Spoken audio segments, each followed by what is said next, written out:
නානවා නම් නාන්න, ඇඟ හොදනවා නම් ඇඟ හොදන්න, මූණ අතපය හොදනවා නම් මූණ අතපය හොදන්න. ඒ ඔක්කොටම හරියන්න මෙන්න අද මම ගෙනාවා සුපිරි ප්ලේස් එකක්. මේක තියෙන්නේ දෙල්ගස්සන්දී ඉඳන් ගොඩකෙවලට එනකොට හත්ඇල්ල බටදුර පහු කරගෙන ටිකක් ඉස්සරහට එනකොට තමයි හම්බ වෙන්නේ.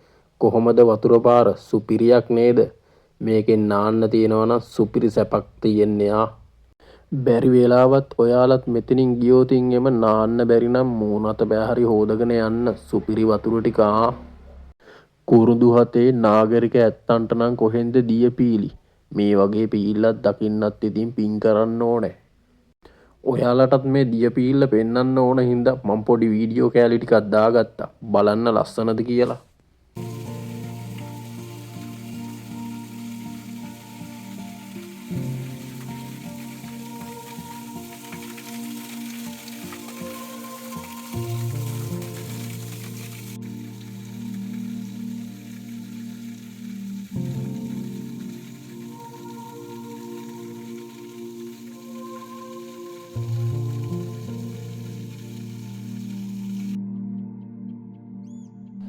මේ කාලේ නම් මේ පීල්ලේ වතුර තියෙනවා. පායන කාලේ නම් මේකේ වතුර ටිකක් අඩුයිලු.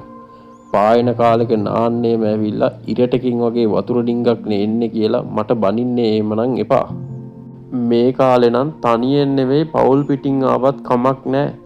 වීඩියෝ එක හොඳ නම් කමෙන්ට් එකක් ලයික් එකක් දාගෙන යන්න අමතක කරන්න එහෙම එපා.